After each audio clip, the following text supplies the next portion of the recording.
Si falet namazi i xumas? Falja e namazit të xumas është obligim individual, farzi ain, që do të thotë se çdo kush prej muslimanëve, meshkuj, e ka obligim atë.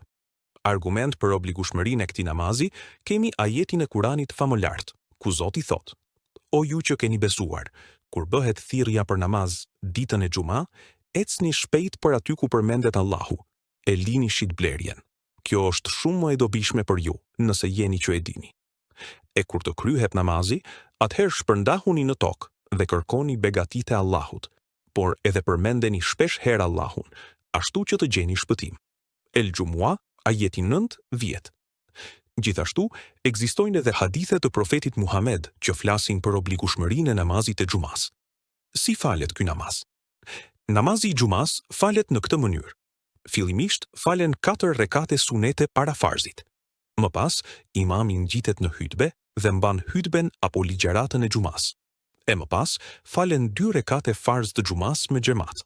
Pas farzeve, falen edhe 4 rekate sunete. Namazi i xumas është obligim për gjinin mashkullore. Koha e namazit të xumas është koha e namazit të drekës. Ata që falin namazin e xumas nuk obligohen me faljen e drekës në atë ditë. Namazi i xumas u bë obligim në qytetin e Mekës, por pejgamberi alayhi salam dhe shokët e tij, për shkak të presioneve nga mushrikët, nuk kishin mundësi ta falnin namazin e xumas në Mekë, kështu që xumaja e parë u fal pasi Muhamedi alayhi salam emigroi në Medinën e ndritshme. Në këtë ditë madhështore të begatshme, besimtarët islam përmes ibadetit freskojnë shpirtat e tyre duke i pastruar nga mëkatet dhe duke përforcuar marrëdhëniet mes tyre, përjetojnë kënaqësi më të këndshme shpirtërore.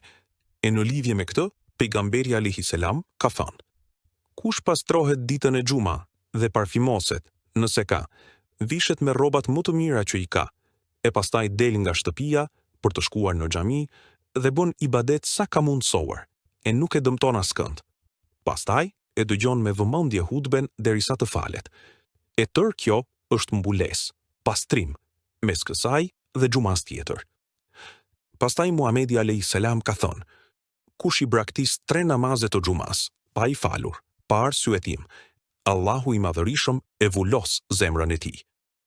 Në vazhdim, ndiqni në formë tabelare se si falen rekatet e namazit të xumas.